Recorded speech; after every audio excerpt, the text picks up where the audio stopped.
My name is Steve Williams. I'm a volunteer with the Eastside Heritage Center and also on the board of the Newcastle Historical Society. Bob Boyd, our surveyor, who's been working on the cemetery, is here somewhere. And also Russ Segner, the president of Newcastle Historical, and Mike Entel-Crawford, the head of the collections. And we have Sally Lawrence and Dave Kapler here from St. Louis Creek. And I think I saw Janice Zahn from the Welcome Council. Here we are. So thank you all for coming. On a day like this, I guess it's nice to be inside looking at history and learning about things where we live. And that's the exciting part of all this. This is Eastside coal mining on the east side of Lake Washington, basically under Cougar Mountain, starting in Coal Creek area, Old Newcastle, and working its way on up and across the mountain. The same coal seams show up in Issaquah, but there's a break in between. The ownership was different, and the two companies didn't want anybody else getting at it there. So, let's see if I can figure out how to work all this equipment.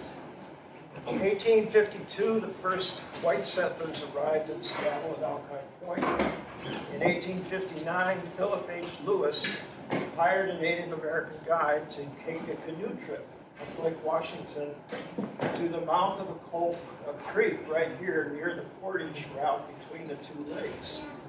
And he noticed chunks of black rock in the mouth, in the discharge area of that creek. So right there on the shoreline, we knew there was coal in the hills up here.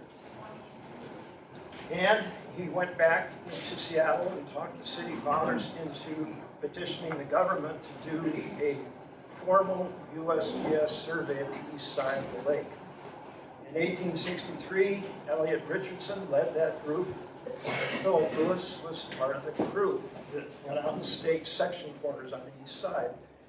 In working up the stream beds, they encountered 8 bands of stone coal in the side banks of the creek. The erosion had caused a landslide and exposed the bank. And now above the water, we have gray sandstone and about a 3-foot thick band of coal, and then orange stained sandstone, because there's a lot of iron mineral in our land up here. USGS actually found 11 bands of coal here, all of them tilted down into the earth to the north at about a 40-degree angle. And 4 of them were thick enough to warrant extensive coal mining. So the number 4, the number 3, the Bagley, and the Muldoon were mined extensively. Each one of these little circles represents a tunnel going through the coal seam on a level east and west. If you could go straight down in, it would look like a layer cake. And you have massive layers of sandstone, 25 feet thick, 111 feet thick, and then all of a sudden here's an 8-foot thick band of coal for the number 4 seam, 17 feet for the number 3, 25 feet for the Bagley, and again about 14 feet for the Muldoon. You notice some of these areas had coal, but it was considered dirty. It was mixed in with seashell fossils and sandstone and petrified wood, so they figured it was too small or too dirty to be worth mining. They did find saltwater seashells mixed in with the coal, and that told us that the land we're on now was under the Pacific Ocean, or at least a bay or inlet of the Pacific Ocean.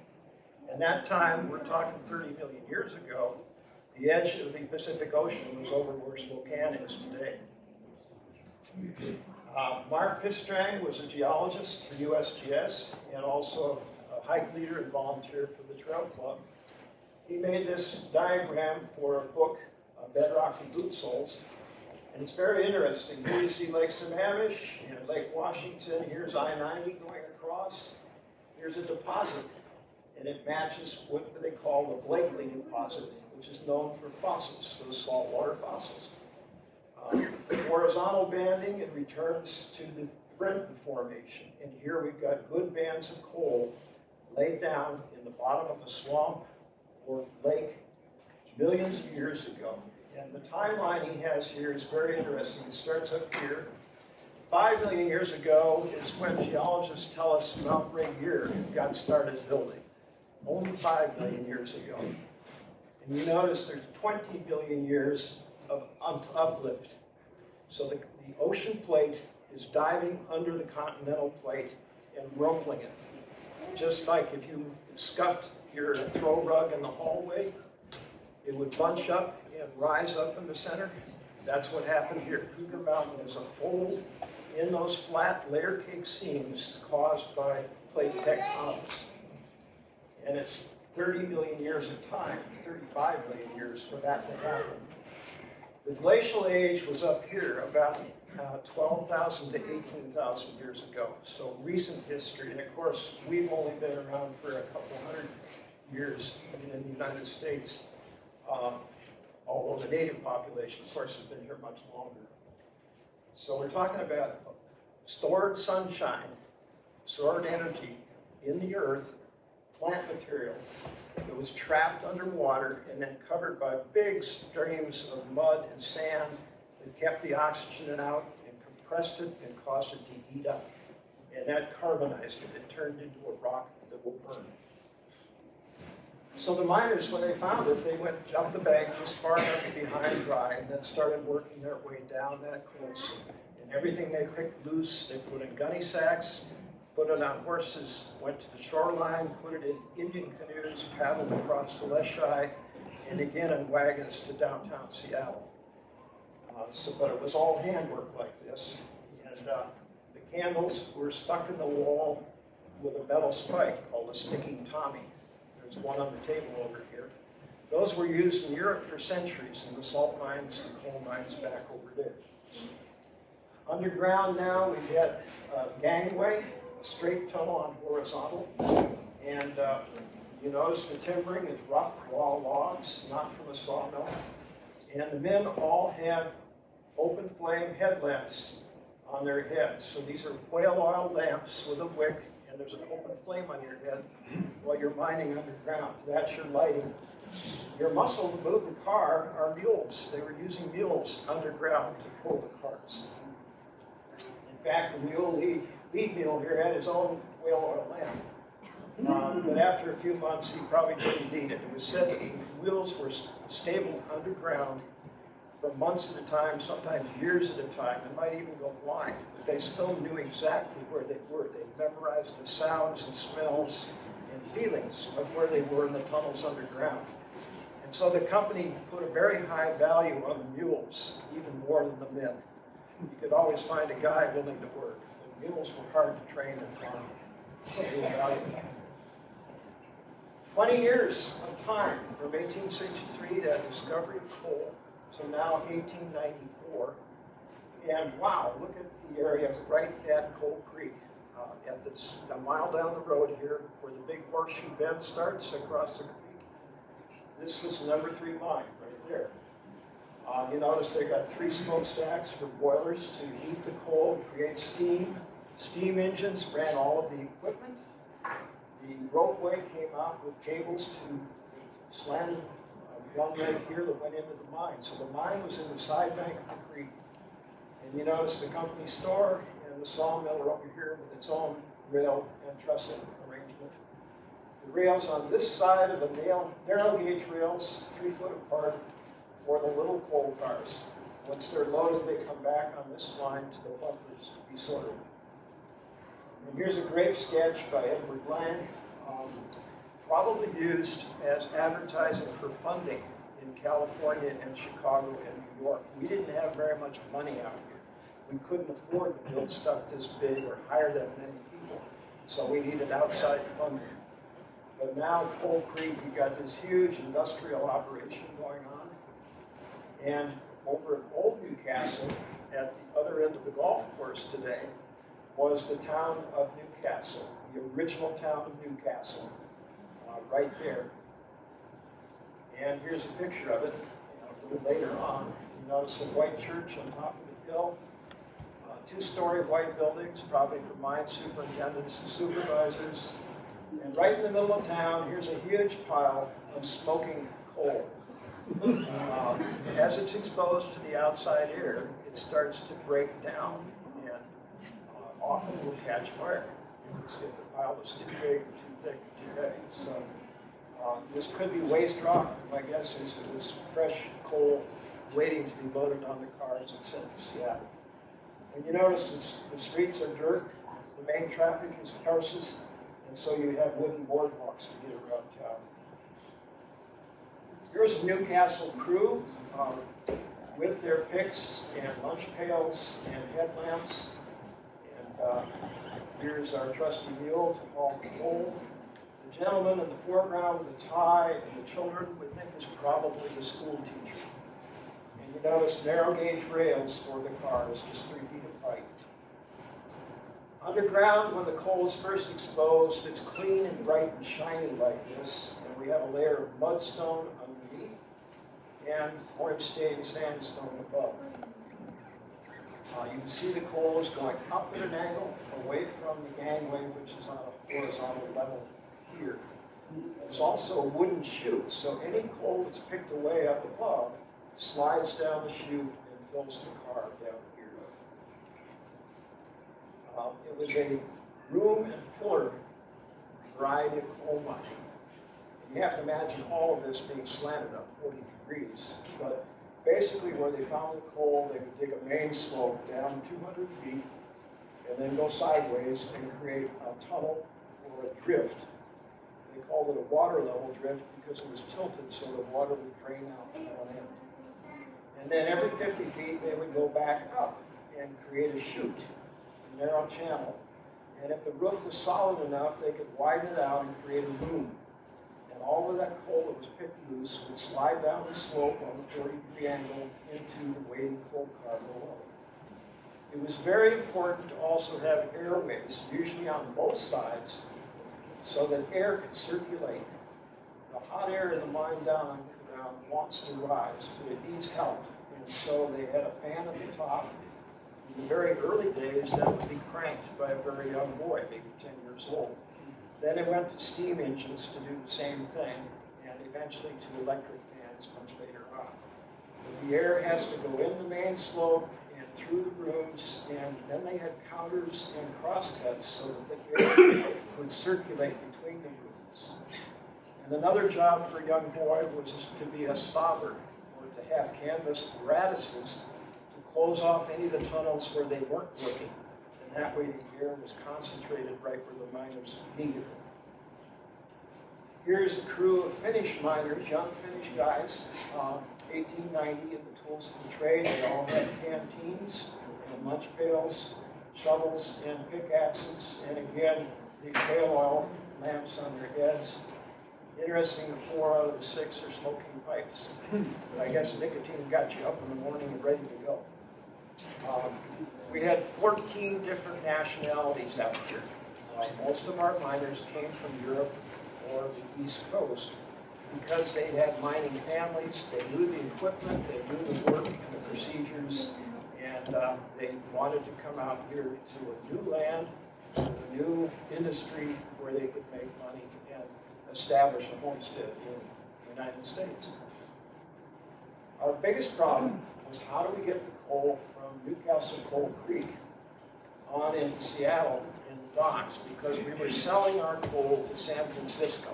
They had money from the 49 gold rush, but they'd run out of coal from Mount Diablo. And so initially it was gunny sacks, horses to the lakefront, and Indian canoes across to Leshai, and then wagons over the hump. Then they went out the south end of the lake in Scows on the Black River and connected to the Duwamish River and went on up that way. And then the third technique was barges that went north of the lake, up and over the hump there. There wasn't a ship canal yet or a cut. They had to tram over the top on wagons and then load up more barges to get down Lake Union and then load up again and go through Seattle to the docks. So the coal was handled 11 different times. That was expensive. And finally they knew they needed to get a railroad all the way out. The Renton part was easy because the Duwamish flats were fairly level. But then they had to climb that hill where Sunset is today and get across the big canyon of Big Creek. One interesting thing that happened was this incline. When the mule had pulled the cart, the tram, the wagon pulled by a horse or a mule, that's called a tram, to this area, which is about 200 feet above Lake Washington. 405 today would be right about here. So it needed this long rail line down to the water to get to the barges. And they had a cable and winch system to do that. And then the barges would take it on up to where the UW is. Later they got steam locomotives like this. Again, using coal as fuel to heat water, create steam, and drive the engines. Here's a cylinder at the bottom. And you notice a great big carbide head back at the top for burning early in the morning and late at night. And a funnel stack, also with another funnel on top and a screen, because all those hot cinders going out could start fires along the railroad and burn up the tracks and the trestles. And so the screen would force it to drop back into the stack there and be fired again. Here are the cars on the barge going up the lake. This is actually the Bellingham Lake Whatcom, but our operation was very nearly identical. And when you got to Seattle, you could sell it for $2 a ton as fuel for steamers.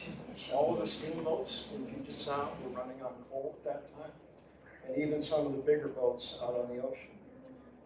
In San Francisco, you were selling it for $8 a ton, so it definitely was worthwhile. Of course, inflation has changed prices over the years as we go along in history. Once our San Francisco companies took over, they had money and finances, and so they brought this little portage engine for the link between Lake Union and the docks, and it named it after the company president or executive, Mr. Bodie, at that time. Very fancy little engine. Each time a new one arrived in Seattle, schools let out, people stopped work, and they all went down and got free rides on the new railroad with the brand new train. They were excited. We were now a great industrial city on the move. Seattle was coming of age. They were selling stock because Tacoma and the Great Northern Railroad had chosen Tacoma as a terminus for the Intercontinental Railroad. Great disappointment, frustration, and anger in Seattle. We were going to be the end of the line for the whole nation. So the citizens got together, organized, sold their own stock, and it wasn't enough, but they had picnics, and people volunteered. They came out for volunteer work parties to clear the railroad grade along the Duwamish River. That didn't last too long, and fighting Chinese laborers took over and did most of the really hard work. Here we are with the railroad finally reaching the docks in Seattle. You can see the engine coming across with loaded cars. And it's going to a square rig sailing ship. Again, this is very early, 1878.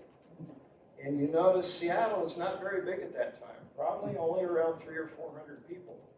And it was said that the Newcastle mines had almost that many people living out here. Newcastle was the second largest town in King County at that time. Here are the pilings going across the tide flats. Today, this is where the Mariners baseball stadium and the Seahawks football stadium are both located right there. Another view of the docks. You notice they're high in order to dump the coal into wooden bunkers or storage containers, and then each one had a chute that could be lowered and drop the coal directly into the holds of the ships. So actually a big industrial operation. You can imagine it took some money to build a dock and a bunker system like this in the 1890s. Then they went to iron-hulled ships, and they actually had 4 of them going about 2 weeks at a time, back and forth to San Francisco. And even bigger ships by 1900, and you notice the cars on the main line coming down from the mines was much bigger at that time also. 1909. We had the first World's Fair on the West Coast, the Alaska Yukon Pacific Exposition. We were really excited. We were going to open up the whole Pacific Rim to trade. And Yukon had discovered gold, and so everybody was excited about growth and development in this area. And the state mining inspector, in this brochure for the fair, there was a whole mining building erected with equipment. But his report said in 1908 we produced $2,119,000 worth of coal profit, and 19 mines were in operation. And the U.S. government Bureau of Navigation said that Puget Sound was the third greatest coaling port in all of the United States, only after Baltimore and New York at that time, in 1909. Pretty impressive. What made it possible for us was the construction of these two immense wooden trusses across the May Creek Valley. Trains can only run on a relatively level slope. They can't go down and back up a huge valley. So the one on the left was narrow gauge, where the rails are only 3 feet apart. And now we're converting a standard gauge, which is much more like 48 to 50 inches. I think Russ probably knows. It's 52 inches? 4 feet 8.5. 4, 8.5. It's a lot. Much bigger cars. And again, these were really high. At that time, the report said 138 feet tall and over 1,000 feet long. And if you look very closely, you can see a gentleman standing on each one of these floors on the supports. So if he's 6 feet tall, this section has to be like 20 feet tall. And there's a guy on each one of them. So May Creek trestles. When they finally got rickety and collapsed at the end, they took the beams and used them to construct the Columbia River Dam. Excuse me. The late 30s. Where did they cross May Creek, roughly? There is a trail running down to that area and an interpretive sign there, and then it goes across towards that school at the top of the hill there. It's just outside of our housing development, so it's where Windtree is. Windtree? Windtree Housing Okay. Development. Yeah, it kind of goes at an angle. It's not straight. At the end of the line, up here, just a mile from where we are today in Coal Creek Park, this is what was there. The sawmill here, empty cars waiting to be loaded with coal, a boiler house with a stack that's heating up the coal and creating steam to run all the engines, and then these very tall bunkers going up the hill for the little coal cars to come out from the mines, dump the coal in, and get it sorted and put in divisions. So again, a big, major industrial operation right where we are, right between the two parks. Later, it expanded to 3 smokestacks, a bigger operation. Now we got trees covering up the bunkers, and the steam is created here. The creek is in a wooden box in a flume under the buildings, so they have a reservoir of water for their boilers. And the steam is created and piped up to a high and dry building, a generator house up here that generates electricity with dynamics to get all the equipment on direct current electricity. Here are the bunkers, again, very tall, probably on the order of 80 to 100 feet up the slope. Little cars coming in, dumping the coal, getting it sorted here, stored in bunkers, and then dropped into the big coal cars. And you notice there are 3 sets of tracks down here now. Where the valley was skinny, it went down to 1 track. Where it widened out, they would have 3 parallel tracks. And on the roof, there's a whole line of barrels. Water barrels, that was the fire department. This picture was taken from the top of the bunkers looking upstream into what is today Cougar Mountain Park and Red Mountain right in this area. There's a white saloon above the sawmill here. Here's a saloon. Here's a lot of smoke up in the area of the Bagley mine. And now this white building is the Fort Slope mine operation. The little tracks are coming back with the little cars to the bunkers right here. Downtown at the docks in Seattle, now they've been enlarged, and they have this tremendous elevator hoist, which I think helps dump the coal in much larger coal cars and the iron hull ships. Coal is removed from the seam by drilling and blasting because it's squashed in there between the sandstone layers very tightly. So you had to drill into it. We have 2 drills right up here. One is called a breast drill because you put it right against your chest, and you have to crank this and bring it into the coal seam. The other one was smaller, and in Initially, they were using black powder charges that they created themselves with newspaper and black cannon powder. This was during the early days, 1860s. Here, they're working a brand new drill that's still hand cranked, but you notice is stabilized with a jack and wooden blocks between the ceiling, the roof, and the footwall down here below. And they've just opened up the hole, and this gentleman is placing the charge into the hole, which will go back into the seam. The scaler is in front of a big long pole to pull away any loose rock that's fallen down from below. And most of our accidents out here were actually rock fall, where it came down on your head. Because the coal tends to break up as it's exposed to air. It loosens and fractures and can crack and collapse. So you needed wooden props to hold up the roof in the mines. Here we are at the bunkers, where they're picking and screening the coal as it comes out of the cars. They have to fracture it into sizes that are marketable and get rid of petrified wood, salt water, clamshells, wash away any of the clay or mud that comes out with the coal. And so lump coal had the highest value for industries. They could handle big chunks. Then the standard coal for households was egg or nut coal, about the size of a walnut or a chicken egg. And the next size down was pea coal. Imagine lima beans or green peas on your dinner plate. That was good for heating and also for feeding boilers. And then finally, the very small stuff is called buckwheat coal, about the size of a rice grain. And that was used right on site, again, to run those little steam engines and boilers. We had at that time, there had been strikes, and the company had brought in black miners from Missouri. I counted 11 in his picture. You notice almost everybody has a whale all lamp on their head. And I counted, I think, 3 young boys. This guy's got a whip over his shoulder, so he's a mule skinner. And another one over here, and another one over here. So all ages, some very old, some quite young. Multiple races, 14 different nationalities.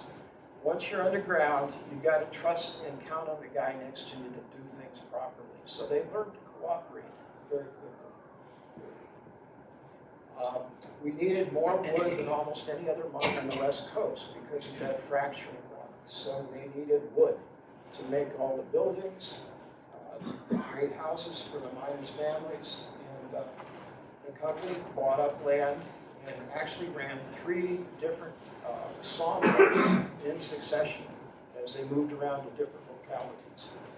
And here the log is being skidded out on smaller logs set across the trail. So that makes it a skid road with logs pulled out by horses. This happens to be on the 4th of July, and that's why the American flag is there.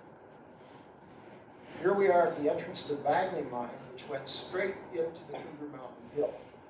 And it's right next to the trail today. If you go out there, you'll find a metal pipe that vents gases just before you turn and cross the creek to the port slope. So going right into the hill and under Cougar Mountain for almost 2 miles, a water level tunnel, just tilted just enough so any water in the tunnel drains out the front. If you notice by now, we've been electrified. We've got an overhead wire, 250 volts, exposed, not insulated. And you have electric trucks or haulage motors that were very heavy and powered by electric motors, carbide lamp in front. And since the cars are loaded and they all have their equipment, I'm sure this was posed for the California company executives to see what their crew and their mine looked like. You notice they've got picks and shovels and lunch pails. The gentleman on the left here has a saw. He's cutting those props to fit the size of the tunnel that they're working in. And again, on the roof of the air fan house, you have a row of water barrels, the fire department. The board slope is just getting started over here in this area. And this is where Ford is developed now, and they're hauling out coal. Notice the size of these chunks. That's pretty impressive. Nice, clean, ripe, compact coal. And the hillside's been logged because they needed timber for all their construction. The Coal Creek Valley, when it approaches Lakemont up here in the big curve, gets very skinny. So how do you get your engine turned around to go back to Seattle? You had to back up almost a quarter mile, and they'd cut a side bank in the hill into a semicircle and mounted a cement pad to balance this turntable on. And it was balanced so well, it ran on wheels on the outer edge, but it was balanced so well that they called them Armstrong turntables, because two guys with strong arms could push it around and turn it 90 degrees. The legend is that the grade school kids who had their schoolhouse just on the hill up above, would come down at recess or after school, and this became their merry-go-round. Again, just like Seattle, when we finally got the rails out here, there was cause for great celebration, and Seattle organized trips with passenger cars to come out and see the largest industry the area had. In fact, in 1880, President Rutherford B. Hayes and General Tecumseh Sherman came out to the West Coast. The first thing Seattle did was put him on a train and take him out to show him the largest local industry, which was the coal mines at Newcastle. So very important. Extensive schedule with lots of different trains, but basically 2 stops at Newcastle, coming at 7 in the evening and leaving at 7 in the morning the next day, and 12 at lunchtime, and then sent back again with a full load of cars. So twice a day. I think the 10 o'clock run was on Sundays only. But that made it a 1-hour trip to get into Seattle. With traffic the way it is today, we have a hard time matching that. And it was a real godsend for the families. They could go into town on the train and buy clothing, see the sights in Seattle, and not feel like they were so isolated in the middle of nowhere. Tragedy, disaster, fire in the number 3. So our coal mine directly under the big curve down there on Lake Boulevard caught fire in 1894. And it burned all of the equipment, melted the rails and the steel and the buildings up above that we saw earlier. They diverted Coal Creek into the shaft, but could not put it out. So after about a week and a half, they finally decided, let's close it all up. We'll have to go back to the west and start a new mine at Old Newcastle at the other end of the golf course, which is what they did. So Old Crook Creek Mine is the one that caught fire. It's right here. And the main smoke went down 5 levels, all the way down 5 levels, almost 1,200 feet into the ground. But it caught fire and can no longer be used. These are square mile sections of land, and so they went back to the west. Here's Lake Warren. And Old Newcastle Village was right here, so they started a slope here and kept working the 3 and the 4 and the 2 levels. But you notice they stopped because earthquakes and again ground movement had shifted the land, and so they ran smack into a rock wall. The coal just plain stopped. And so that's called a fault, a geological fault. And they had to stop and then go back again to the east and start that Bagley mine and then the Ford mine, which became the largest of all, because they then were advanced enough they could do crosscuts, rock tunnels through the earth to the next coal seam. So from the Muldoon, they could intercept the Bagley and the number 3 by going north, and even go to the May Creek and the Jones by going south. They had 11 of those electric tugs working underground at the Fordsville. That meant that Coal Creek was the center of operations. And so the Coal Creek Hotel, for mining executives and new families, suddenly became the Newcastle Hotel. The U.S. Post Office moved out here in 1918 and occupied this part of the building. And so we now have the second town of Newcastle located in Coal Creek. And because it's 1918 and we're in the middle of World War I, there is so much demand for coal that they're constantly adding new miners and trying to produce as much as they possibly can. And they started putting families in tent camps up the side of the hill into the Cougar Mountain Park area today. This is Lakemont Boulevard in 1919. So Dirt Road is right where Lakemont Boulevard is today. Finntown was here, where all the Finnish miners wanted to settle together as an ethnic group. And over here on this side is the hotel, and the long building here is the company store. And you notice in front there's an open-sided wagon. 1919, that's the school bus for all the kids. Trucks and cars took a long time to get to the West Coast, and they were expensive. And here's this wonderful map that Bill Swanson preserved for us. It shows all of the houses as rectangles with numbers. And you notice 3 parallel roads up in Cougar Mountain Park, all labeled Red Town because the company color of paint happened to be red. If you had enough money to buy your own house, you painted it any color other than red, and that became Rainbow Town on the other side of the road. White Town was for company executives, and as we said, Finntown was up here to the north. The black buildings, these are places where we find concrete foundations today. So we can verify that the map is accurate, and we know we are at the bunkers. And we know the railroad here got skinny and went to one line and a narrow pinch point, and then spread out to 3 parallel tracks right here. The hotel had a U shape. They added 2 wings to the west.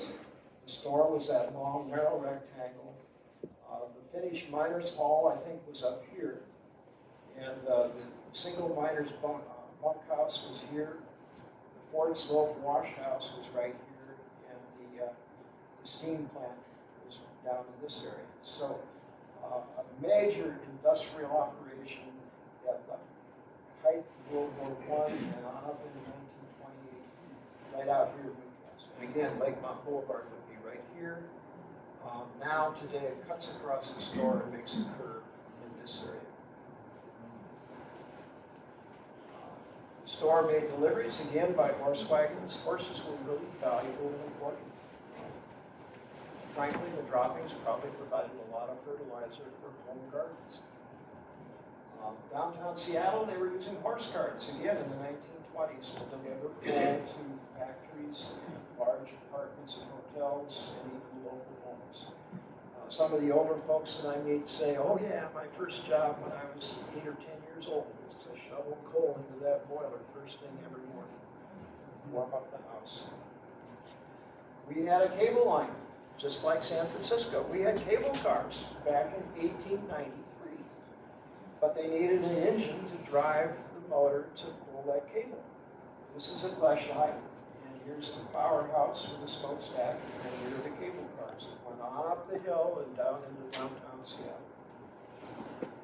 Out in Newcastle, something that was very important to the wives was Sunday school every Sunday, whether the minister could come out from Seattle or not. The church was interdenominational. Different religions would come out on different weekends. But the kids always had Sunday school and dressed in their best. And maybe the ladies can tell us why they had these huge hair bows. I think this might be 1890 fashion. The 2 kids on the right here, this is Ani and Nelma Peltola, the Finnish daughters, twins of Elias Huntington. And their family had a farm right where we're standing. So these 2 kids grew up right here. Very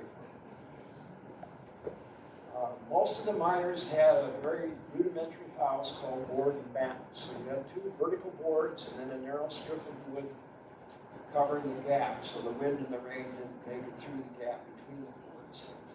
They weren't insulated, and the inside furnishing was all up to the individual family. And you notice here they've got a lot of trellis work, probably for pole beams or rose arbor. And picket fence, my guess is they're trying to contain very valuable chickens for the dinner table. Most houses this size would have held 6 to 8 people. Families were large, and if they weren't, the woman might have brought in single miners to board to eat their meals here at the house. They had a brass band, which was the primary entertainment in town for weddings and funerals and picnics and baseball games. We were very proud of it all. This is a English tradition, and probably the company bought the larger instruments and provided the uniforms. They also formed a public school in 1914 with 4 classrooms, 2 grades at each level, and industrial arts in the basement for the guys, and home economics for the girls. The turntable is down the hill behind this building, but a very modern schoolhouse. So religion in schools and proper order is very important to the families.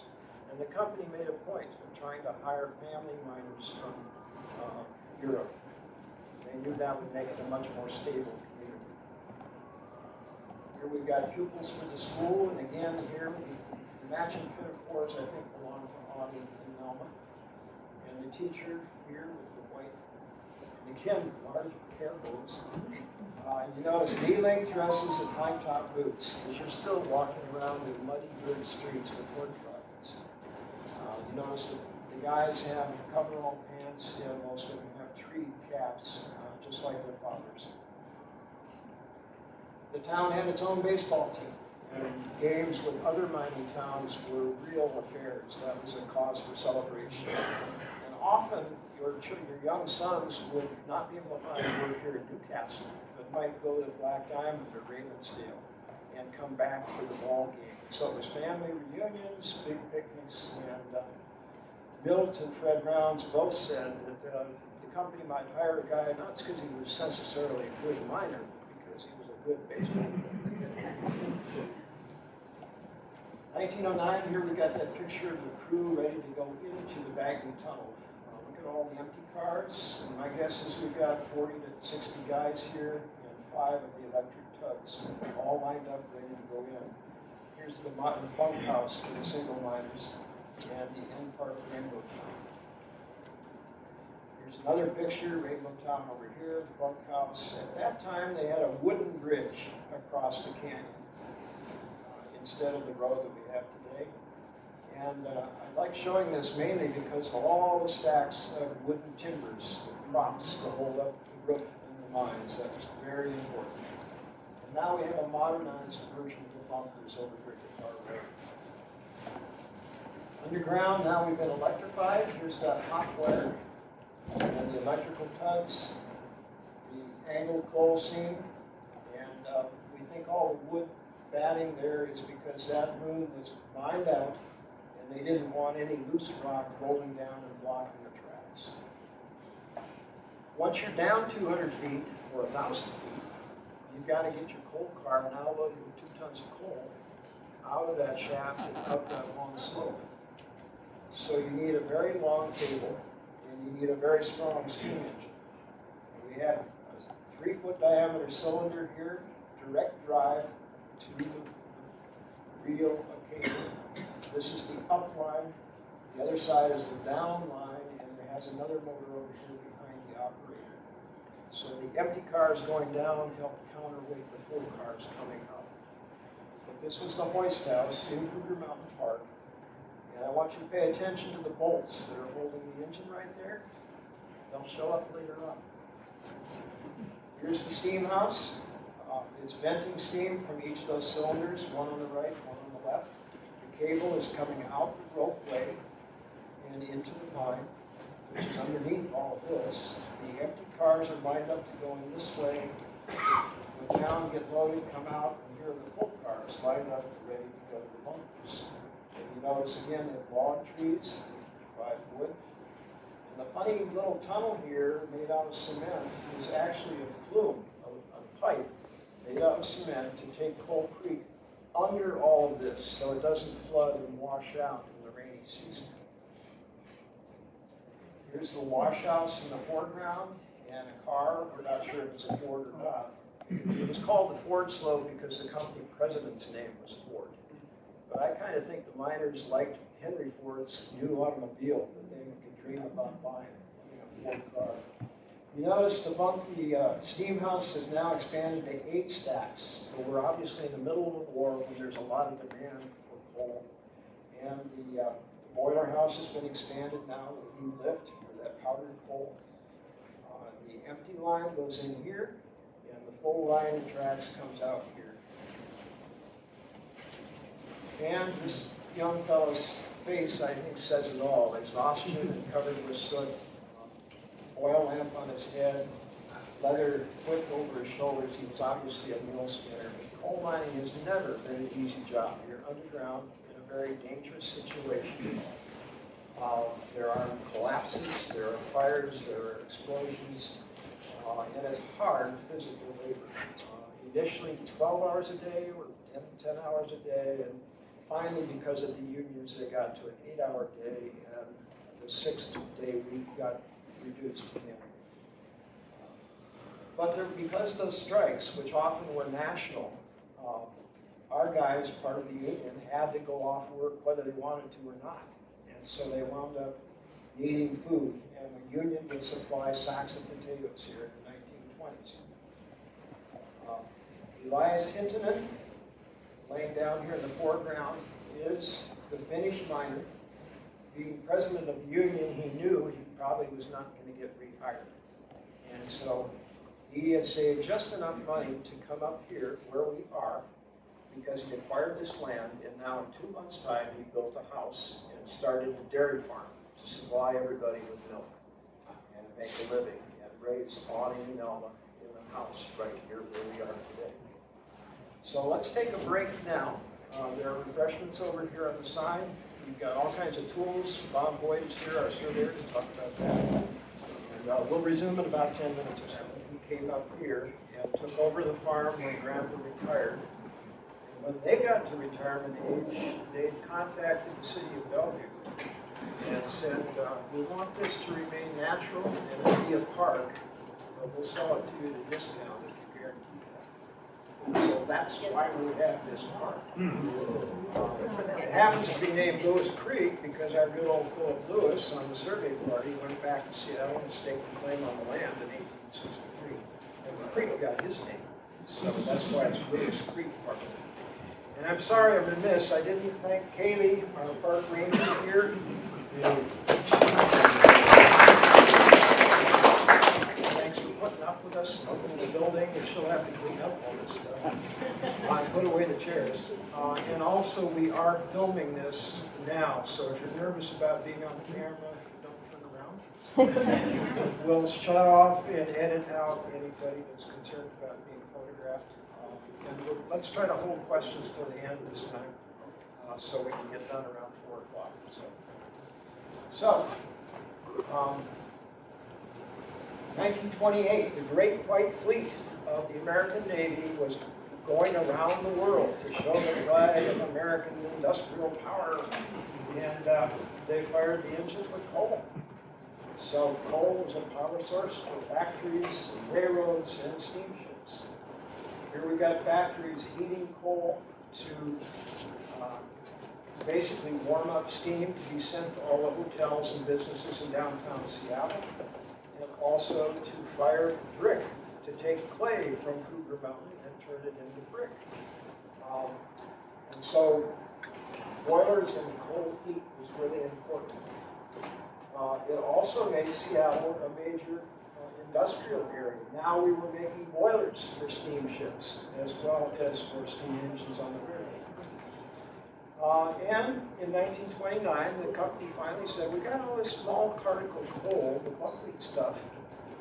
Why are we throwing that away? Let's try to compact it together with coal tar and make briquettes. And we can sell bricks of coal. So they had a 300-foot long conveyor belt down here at the shores of Lake Washington, fairly close to Kuwa Park today. And we're making thousands of bricks of coal every year. Some of the kids that swim down there say you can still find once in a while find a coal brick underwater. So recycling, 1928.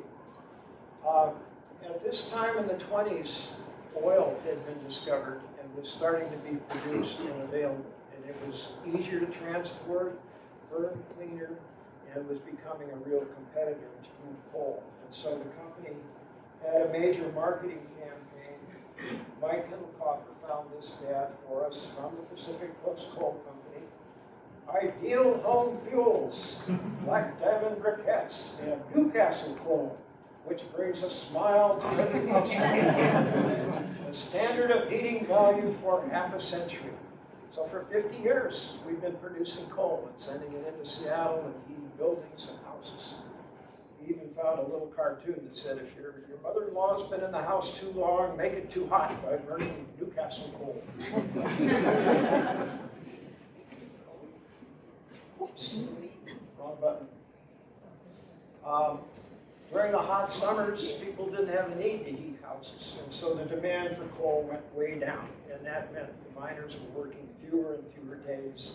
A lot of them became farmers and loggers or fishermen during the summer months. But coal was gradually being replaced by fuel oil. The company even started delivering coal direct to buildings and factories with their own trucks as a way of saving money, take out the middleman. And through the 1950s, coal was actually fueling steam trains. This is down in Auburn, loads of logs ready to go, lots of electricity, but you're still firing trains across the nation with coal. The problem that we know now is that all of this coal dust and ash and smoke was bad for our lungs. And even worse, the monoxide and carbon dioxide, that invisible gas, was going up into the stratosphere and creating an umbrella that keeps the heat in on our planet and causing climate change or global warming. So we're not at all advocating heating with coal or even necessarily natural gas. We should go to photocells and wind and hydraulic energy. We're very fortunate in this state to have hydraulic energy. But I think this program is important because to honor the cultural history that we have, the courage that it took these people from Europe to come across the Atlantic Ocean and all the way across the United States or on a ship through the Panama Canal and up the Pacific Ocean to come to a forested land where there was nothing else around. They didn't speak the language and they were working underground in the dark all day. On the other hand, they weren't rocking around on the ocean and in danger of falling overboard and drowning, or being in a wet forest soaking wet with trees that could fall on their heads. So they knew coal mining, they felt good about being employed and working at Newcastle. 1950, we got now the mines still have headlamps that are electrified with heavy batteries on their hips. Again, lunch pails and big smiles because it's payday. And in the background here, this is very important. They had a tag board. Each miner had a little brass tag with his initials or his numbers on it. And he hung it up there to indicate I'm working in this tunnel or I'm out safe at the end of the day. And that was very important for the companies to know we got everybody out safe. That's still happening in all the mines. And the B&R company was one locally, where the big Pacific Coast Coal Company, their bunkers burned in 1929, and they decided fuel oil's overtaking us, we can't afford to rebuild, we're out.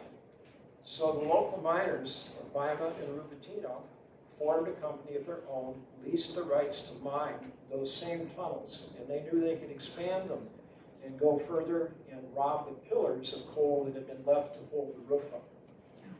That was called retreat mining. You pull out the far pillar and the ground above would gradually collapse. And you work your way back to the entrance again. So retreat mining. In Cougar Mountain Park, opposite the Ford Slope, we now have this interpretive sign talking about all the mining and showing a lot of the same pictures we've shown here. And in the center is a photograph of these guys at the knuckle, where the flat railroad tips and starts going down the 40-degree slope. And you can see the cable that goes out to the hoist house to pull the cars out of the mine. This is the development crew. They're going down and establishing the lines underground. So when you're out in the park today in front of that sign, you're standing right where these guys were 100 years ago. And here they are on the cover of our new book. And you can see the industrial area that was the Ford Mine Complex. Here's the hoist house with steam coming out both sides for both cylinders. The boiler plant with 8 smokestacks because this is World War I time period. The machine shop, the office building, the wash house, the doctor's office up on the hill, and the beginning of residential buildings up on Red Town. And here's the air shaft over here with vents in and out. There's still a cement block there stamped 1920. This is the year 2024. So we've got a marker out there in the woods. It's over a century old to remind us of what's going on out here. And it also reminds us that nature has had 50 years in many places and 100 years in some places to recover. And that's why we have these wonderful lush parks to enjoy. But there is a problem. The old shafts can reopen, and these were found in 1985. Fred Rounds, who is still up here, was showing them where they were. And Skelly and Lloyd, the engineering firm, found 40 different open holes in the Cougar Mountain area where they were proposing to have a big regional park. So over several years, they did some enclosures for each of those holes. At the same time, the Issaquah Alps Trails Club and Harvey Manning were promoting the establishment of that park and Coal Creek Park as well. And doing it by having return to Newcastle events right down there in the Red Town parking lot today with entertainment. And the miners and their families would come back and share their stories, and it was a reunion for them. They had a great deal of fun. Milt Swanson is the guy on the left here. He hosted this program and the artifacts to Milt. Fred Rounds is up here on the right. Virtually all of these folks have passed away now. Milt's sister, Ruth, I think, is 102 this year. So there's just one or two left that know the complete story. But thank goodness they've saved a lot of stuff, and we have these artifacts here today. Randy Revell, who was running for King County Executive at the time, made establishment of the parks his cornerstone of his campaign, and here he's announcing the acquisition of Upper Coal Creek to become a park. So thank goodness now we've got a public park out here on Coal Creek, which is also a salmon stream, and a really wonderful, lush, cool place to go on hot summer days. What year was that? This is, I don't know exactly. 93. Sounds about right, yeah. What year was that in? 93. 94. Here's Harvey, who was a guidebook author for trails for mountaineers and helped establish the North Cascades National Park. But he lived on Cougar Mountain, just over the side of the hill here, and he walked up here every day and met neighbors and met the loggers and really campaigned to establish a park up here. So we owe our thanks to Harvey and Milt and Randy Revell. The events attracted 3,000 to 5,000 people. They had long display tables with photographs. And here's the last one in the 15th in 1997. And here are Milt's artifacts. Some of them are out on the table today.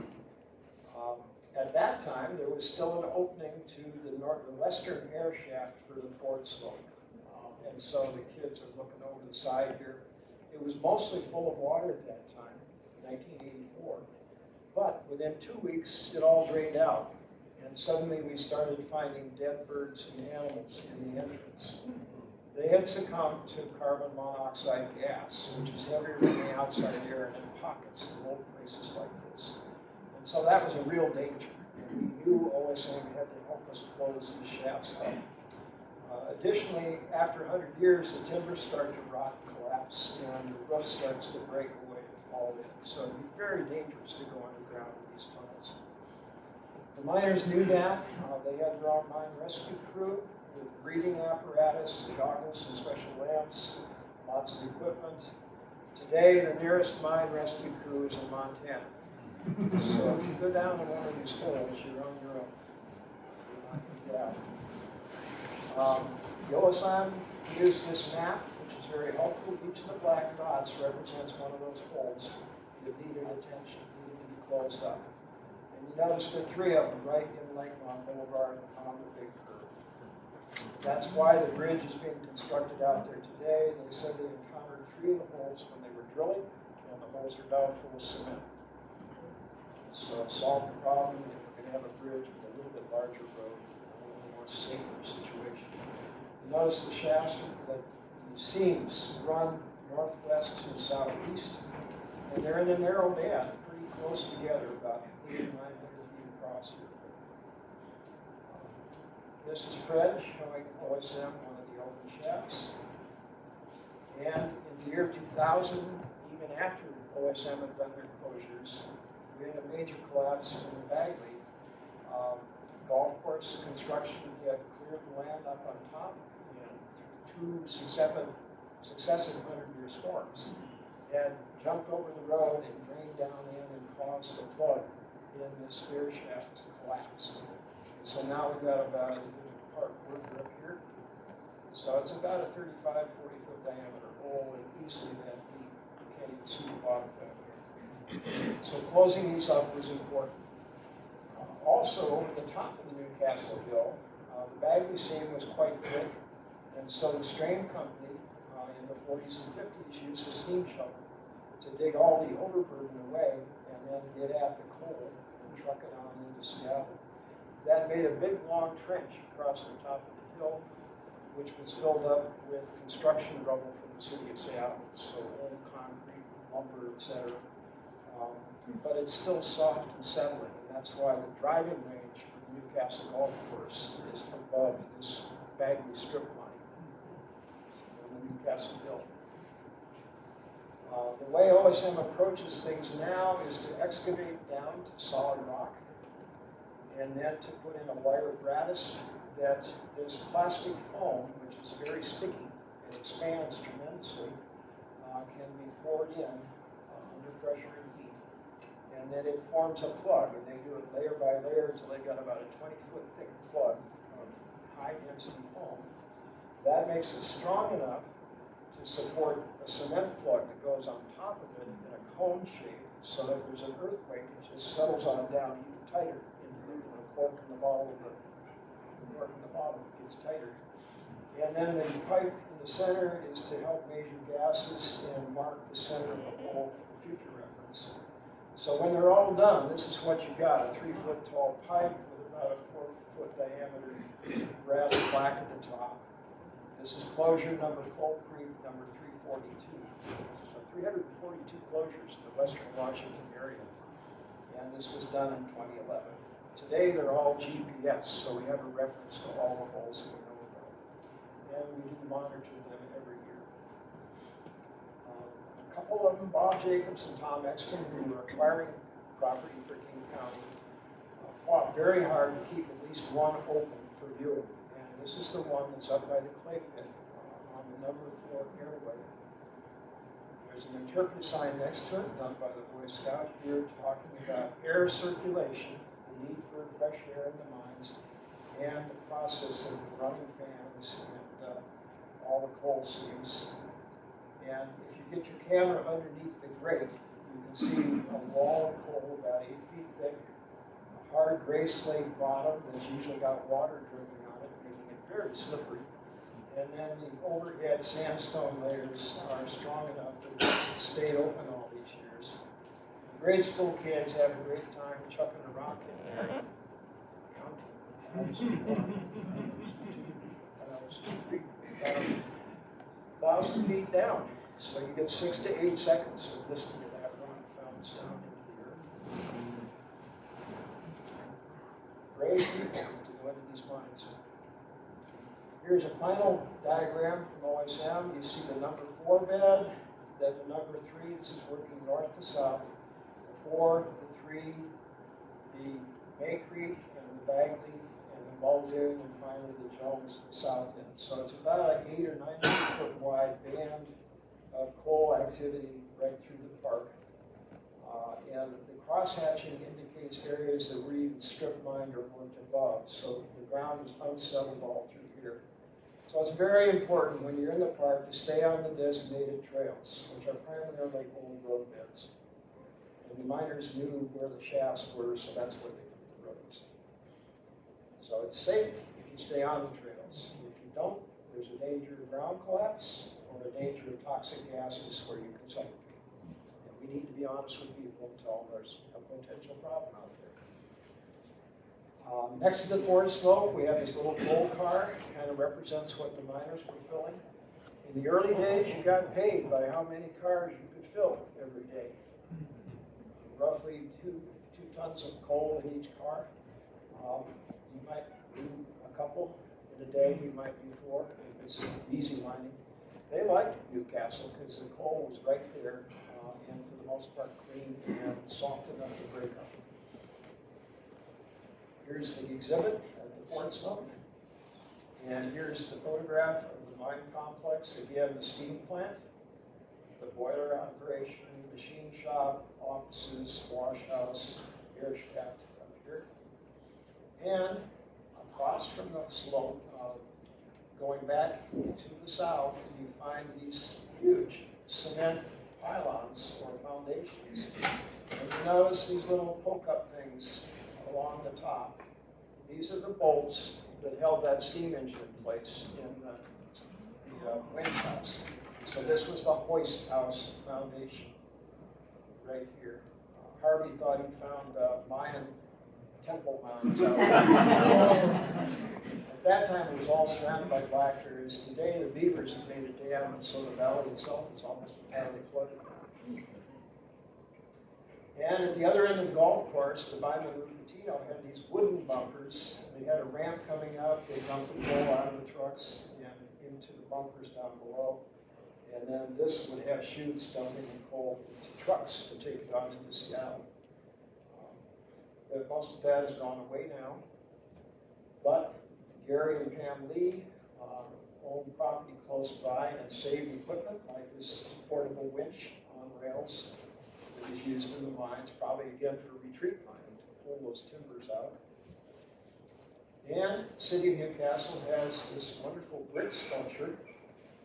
Mara Smith carved green clay from Cougar Mountain at the brick plant and made this wonderful design before it was fired. So we have 2 panels that are about 6 by 8 foot out there at the Commons today. The brick plant used to be where the Commons apartment complexes are today. And we have 3 signs in front of it from the Newcastle Historical Group to explain about the coal mining that happened right there. Newcastle City now also is the owner of the Newcastle Cemetery at the south end of Lake Huron. And we have volunteer projects to help out clean this place up. This is William Lewis, who was killed in Newcastle, aged 40 years, gone but not forgotten. And many of the miners belong to fraternal organizations. This is the Independent Order of Oddfellows. And, oh gosh, I've already forgotten. They have a motto.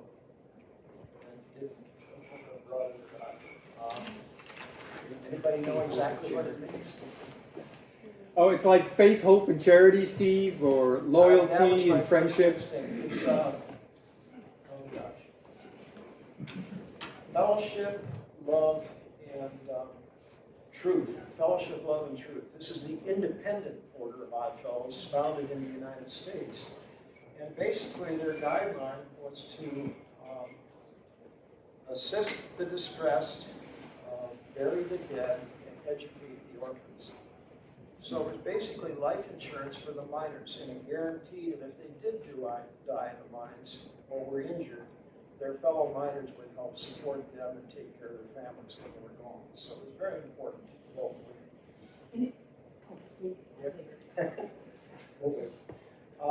And we do have now a volunteer group, and Bob Boyd over here has been surveying the cemetery to make a grid setup so we know exactly where all the plots were, and we're asking people to help us go out and actually find, probe for headstones like this that were found buried under basically brush and topsoil from the last 50 years or so.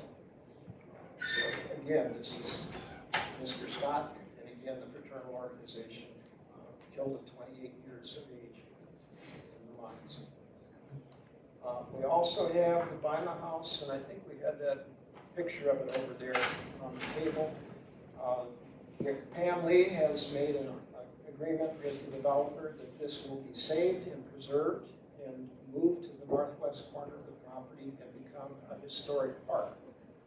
So hopefully, a lot of these artifacts can be displayed in this building, and we can actually have a little miners museum in a miner's house. It was built, we think, around 1875. It's actually a King County landmark at this point. And just across the street from it is this old Newcastle slope with this funny looking guy here. But you see the band of coal, the side wall, and cemented sandstone over the top, so solid that they really didn't even need any wood timbering here. This would make a great display for viewing. It does have a metal grate over it now, and so we're hopeful that in the future we can have a viewing point and clear this out for people to actually look at when they visit the museum. This is Joe Bima, the B party, the Bima Nubatino, in a car about the end of the Jones slope. That's the one at the very far west end of the golf course. And this is the tipple that Milt and his father built to bring the coal car up high, open the back gate, let the coal drop down into the bunker, and then go in through the chute to the waiting truck to be driven into Seattle. So Milt was a mechanic and a truck driver to be in our coal mines. He was taking coal to places like this in Jewel Yard and Madison Street. It's not there anymore. But in Seattle, out at the university, there's still the smokestack for the boiler plant by the Heck building. At Gasworks Park, there's still some of the old equipment where they would heat coal and drive out the methane gas. Seattle had gas lighting in the downtown buildings and hotels in the 1890s, even before Edison had his electric lamp. And they also had a major powerhouse right on the eastern shore of Lake Union. The coal could be brought in barges and electricity created for the whole town. So those things are still there to look at. And here's Milt at the air shaft right below his house. That hole in the ground is still there. There's an interpretive sign next to it, so you can go out with your kids and read the sign. You can go downstream and look at the waterfall. In Milt's backyard, behind the wire fence, are these brick pylons. These were the supports for the generator house. It was there. You can see at one time it was probably 6 times bigger than the little shack that's mounted there now. And then for Marymount Museum, we did a videotape. So there's a treasure box for school kids that can be checked out and show them coal scenes in the sandstone beds of the creeks. And Bellevue now, in 2004, took over Operation Coal Creek Park and erected these kiosks. This one is right next to Lakemont Boulevard behind the fence. And talks about the hotel that was in the field right over here and has that map of the town. So you can see these things out in the park today. Down on the trail, which actually runs along the stream, is the railroad grade of that 1883 railroad. There are interpretive signs. This one talks about the bunkers and the flume timbers that were put in the creek to keep the water from getting down into the mines and also allow them to bridge over the top to run their railroad cars over to the top. And then the North Fork Falls is just next to that. In the wintertime here, it all freezes up. In the summer, you get this orange staining because there's so much iron still in the Primrose Tunnel, probably railroad tracks and equipment. There's an anaerobic bacteria that feeds on that and brings out the iron sediments and creates rust like this down the wall. This is interesting geology because at the bottom is strata of cemented sandstone going this way. This whole 20-foot bank is unsettled, unsorted cobblestones and clay and dirt, bulldozed here by a glacier from Canada. As the water runs over, it stains that. So, very recent geology, 18,000 years. Very old geology, 35 million years down at the bottom. And along the railroad grade, we found this foundation, which really puzzled Mike and I. It was about 8 foot by 16, but 1 foot thick walls, and again with bolts sticking out at the top. Why would they have this next to the railroad there at an angle? And then somebody found a really nice picture, and lo and behold, There's an 8x16 shack right where that foundation is. And there are rails coming up the hill and a cable. So this had to be a winch house to pull the cars up to the upper level to go on out to the mines past the bunkers. You can see the creek here, framed up with wood in the flume, and the large coal cars ready to go on into Seattle at the bunkers here. So all our trail today is right where the cars are. Here's the flume timbers that are down there still, 100 years now. 1 foot square, probably 30 feet long. If they're wet all the time, they really don't rot. So it's been a good historic thing to look at. And interesting enough, those timbers and the wall is right here today still.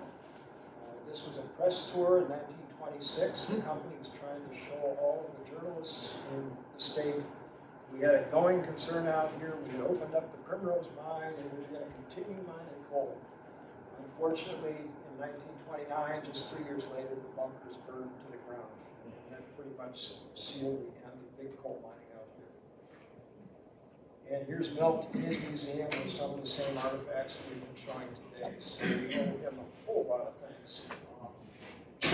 And I'll skip a couple things just to show you what's happening at the big curve. They're drilling 4-foot diameter holes, putting in metal rebar rods, 20 to 30 feet down, and going to have basically pilings, cement pilings, supporting the eroded embankment there.